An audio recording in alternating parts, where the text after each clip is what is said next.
उत्तर प्रदेश सरकार में जिस शिक्षा की महत्व दे रहे हैं सरकार के लोग और जिस तरह से योगी आदित्यनाथ शिक्षा को लेकर सभी तरह के सतर्कता दिख रहे हैं। सरकारी स्कूल हो या प्राइवेट हो, सभी जगह शिक्षा को लेकर बेहतर बनाने के लिए जो योजनाएं और जो कार्य किए जाते हैं वो कहीं ना कहीं सफल देखने को मिल रहे हैं। आज मेरी मौजूदगी कानपुर नगर के साड़ क्षेत्र में है। यहाँ पर कुड़नी दरबार के आगे गांव पड़ता है, जहां पर मेरी मौजूदगी है। यहाँ का जो सीन है, यहाँ पर सरस्वती की पूजा रखकर शिक्षा के साथ साथ लोगों को मनोरंजन और शिक्षा के साथ साथ मानसिक चीजें हैं, जो शारीरिक चीजें हैं, उन चीजों को डेवलप करने के लिए ये कार्यक्रम का आयोजन किया गया है। यहाँ पर देखिए छोटे छोटे छात्र भी बैठे हुए हैं और मैं कैमरामैन से कहूंगा दिखाई कि यहाँ पर जो छात्र हैं, जिस तरह से यहाँ पर शिक्षा में बेहतर बनाने के यहाँ के जो प्रधानाचार्य हैं और जो अध्यापक हैं, उन शिक्षा को लेकर अच्छी शिक्षा देने के लिए बड़ी प्रयास कर रहे हैं। यहाँ पर कई लोग मुख्य अतिथि लोग यहाँ पर पहुंचे हैं और लोगों को अच्छी शिक्षा देने के साथ साथ उनके जो खेल कूद और शिक्षा के साथ साथ इंटरटेनमेंट की पूरी तैयारी रहती है। इस स्कूल का नाम बता दें आपको, एसएल मेमोरियल एकेडमी है, जहां पर ये हमारे साथ बात करने के लिए मुख्य अतिथि जी भी मौजूद है और यहाँ के डायरेक्टर भी मौजूद है। दोनों लोगों से बात करते हैं। और ये मुख्यमंत्री और मुख्य अतिथि नहीं, ये यहाँ के संरक्षण भी हैं और इनके द्वारा कहा जाता है कि इसकी रक्षा सुरक्षा और हर चीजों को ध्यान में रखता है। इन्हीं से बात कर लेते हैं। सर, आज स्कूल में इतना बड़ा कार्यक्रम हो रहा, क्या उद्देश्य है? उद्देश्य तो शिक्षा का उद्देश्य, आज शिक्षा की जो देवी है, आज बसंत पंचमी का दिन है, उन्हीं का पर्व है आज। उसी में एक एनुअल फंक्शन जो हर साल होता है वो मनाया जा रहा है। अच्छा, शिक्षा को किस तरह से आप देखते हैं कि शिक्षा को क्या करना चाहिए, किस तरह से और बढ़ाया जाए? शिक्षा शिक्षा ही तो सब देश में शिक्षा नहीं होगी तो बगैर शिक्षा कैसे काम चलेगा। शिक्षा शिक्षा की देन है कि आज देश कहाँ पहुंच रहा है। शिक्षा पहले, आज के 100 साल पहले जब शिक्षा नहीं थी तो देश क्या था। आज शिक्षा की ही देन तो है जो हम हमारे बच्चे पढ़ लिख कर आईएएस पीसीएस बन रहे हैं। सर, बच्चों के लिए संदेश क्या देना चाहते हैं? जो बच्चे यहाँ देखिए कितने माहौल अच्छा है, आपने जो यहाँ पर फंक्शन रखा है कितना सुंदर लग रहा है देखने में, तो इन बच्चों को और भविष्य के बारे में क्या कहना? हमारे आप यहाँ प्रबंधक हैं, ये विद्यालय जिस स्तर से यहाँ शुरुआत की थी, आज विद्यालय में देख करके आपको नहीं लग रहा कितने अच्छे-अच्छे मुझे मैं वही देख रहा हूँ कि यहाँ के जो बच्चे हैं, अभी उम्र नहीं कितने शांति और स्वभाव तरीके से बैठे हुए हैं और इसका मतलब है यहाँ की जो शिक्षा और जो संस्कार हैं, वो साफ दिख रहे हैं। लेकिन बच्चों के भविष्य की बात की जाए, तो जिस तरह से यहाँ के बच्चे अगर ऐसे ही आगे बढ़ेंगे, तो कहीं न कहीं और अच्छी जगह जाएँगे। आप बच्चों को क्या संदेश देना चाहते हैं? बच्चों के लिए हम संदेश अच्छी शिक्षा दे रहे हैं और बच्चों को, हम लोगों का उद्देश्य है बच्चे अच्छे से अच्छे विद्यालय में यहाँ पढ़ रहे हैं, अच्छे से और आगे बढ़ें। इससे हमारे इन्हीं बच्चों से ही कोई आईएएस निकलेगा, पीसीएस निकलेगा, हमारे विद्यालय का नाम रोशन होगा। बहुत अच्छी बात की, पर डायरेक्टर सर से बात कर लेते हैं। सर, आप जिस तरह से यहाँ सेवा दे रहे हैं, कम फीस में और ज़्यादा काम, तो कैसे होता है? मेरा मेरा जो एक सपना रहा है कि मैं किसी न किसी तरीके से समाज सेवा करूँगा, देश हित में, और मैं वो कर रहा हूँ।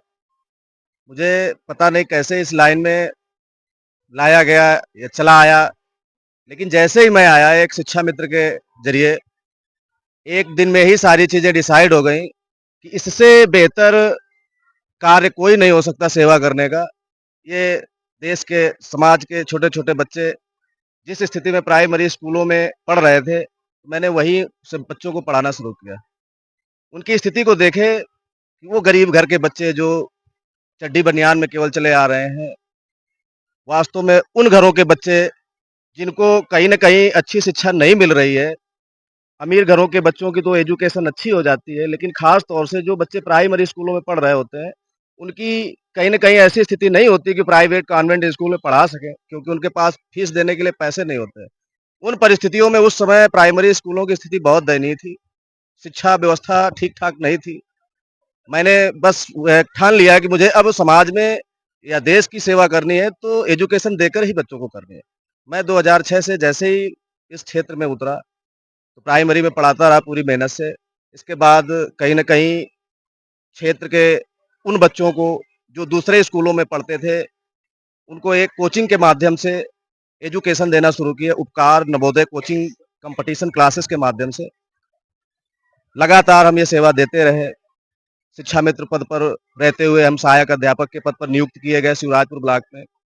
मैंने वहाँ भी जाकर के 1.5 साल सेवा दी और मेरी निष्ठा और लगन को देखते हुए बच्चों को पढ़ाने का जो तरीका था, जो मेरी मेहनत थी, खंड शिक्षा अधिकारी के द्वारा देखा गया, तो उन्होंने मुझे कई विद्यालयों में अटैच किया, जहाँ पे स्थितियाँ ठीक नहीं थी और 4 महीने, 6 महीने रख कर के वहाँ की स्थितियों को सुधारा। क्योंकि उसी ब्लॉक में प्रमुख सचिव का दौरा होना था और जिस मार्ग से उन्हें जहाँ तक जाना था, उन स्कूलों की स्थिति ऐसी थी, ठीक नहीं थी। मुझे वहाँ नियुक्त किया गया, मैंने पूरी निष्ठा और लगन के साथ अपना काम किया। 2016 के आसपास समायोजन निरस्त हुआ। मन में ये आया कि कहीं न कहीं अंदर से टूट गए। ये लगा कि यहाँ तो हम जैसे जो भी कर रहे थे, उन प्राइमरी के स्कूलों को ही पढ़ा रहे थे जहाँ पे नियुक्त थे, लेकिन अपने क्षेत्र में थे तो ढेर सारे बच्चों को पढ़ा रहे थे। क्षेत्र है जहाँ पे स्कूल है, देखा जाए तो कई स्कूल हैं यहाँ जो आप फीस लेते हैं। ऐसी कोई स्कूल नहीं है, लेकिन आपकी जो यहाँ की जनता है काफी तारीफ करती है। ऐसा क्या बच्चों को सिखाते हो? मेरा एक मतलब जो उद्देश्य है, मेहनत से पढ़ाना बच्चों को, जितना ज़्यादा से ज़्यादा मैं कर सकता हूँ बच्चों के लिए, मैं करता रहता हूँ। और निस्वार्थ, ऐसा नहीं कि कोई बच्चा फीस देता है तो मैं उसी को पढ़ाता हूँ। मैं ढेर सारे ऐसे बच्चों को पढ़ाता हूँ जो कि फीस भी नहीं देते हैं। मेरे हॉस्टल में भी ऐसे बच्चे रहते हैं जिनके रहने खाने का खर्च भी मैं अपने विद्यालय के ही खर्च से देता हूँ, निःशुल्क पढ़ा रहा हूँ। ये यहाँ मेन उद्देश्य मेरा कि ग्रामीण क्षेत्र के जो मेधावी बच्चे हैं, उनको सही से ज़्यादा एजुकेशन देकर के अच्छे प्रतिष्ठित शिक्षण संस्थानों में भेजना, जैसे नवोदय विद्यालय, सैनिक स्कूल, बीएचयू, सीएचएस, अटल आवासीय विद्यालय। और ये सपना मेरा जो है बड़े बखूबी पूरा हो रहा है, क्योंकि मेरे विद्यालय से कम 25 से 30 बच्चे हर साल नवोदय विद्यालय, अटल आवासीय विद्यालय, सैनिक स्कूल, बीएचयू, सीएचएस में जो है सिलेक्शन करा करके अपना अध्ययन कर रहे हैं। और वो वहाँ से ढेर सारे बच्चे अब अध्ययन करके निकल रहे हैं, जो कि सरकारी नौकरियों में या अच्छे-अच्छे पदों पर या ऐसे कार्य कर रहे हैं, जिससे मुझे बड़ी खुशी मिलती है। और जैसा कि मैंने बताया कि हमारे संरक्षक के रूप में है, मेरी इन सारी चीज़ों को देखते हुए इन्होंने मुझे बहुत प्रमोट किया। ये समझें कि ये स्कूल और इनके द्वारा एक और स्कूल दिया गया मुझे देवमई में, मैं वहाँ भी शिक्षा देने का काम कर रहा हूँ। तो कहीं न कहीं बहुत बड़ा योगदान है इनका। ये संस्थाएँ दोनों इन्हीं की हैं। ये यहाँ के डायरेक्टर थे और इन्होंने जैसा बताया कि एक नहीं, दो नहीं, कई ऐसे स्कूल रहे जहाँ पर उन्होंने बच्चों को शिक्षा ग्रहण कराई है। और जिस तरह की ये शिक्षा देते हैं और जिस तरह से बातचीत से लग रहा था, तो कहीं न कहीं मेहनत करके जो बच्चे बैठे हैं यहाँ पे, जो कार्यक्रम चल रहा है यहाँ पर, जितने भी बच्चे हैं, वो साफ तौर से जिस तरह से शांति से बैठे हैं, तो कहीं नहीं कहीं संस्कार उनका साफ दिख रहा है। कानपुर नगर से आर न्यूज़ के लिए सत्यम गोस्वामी।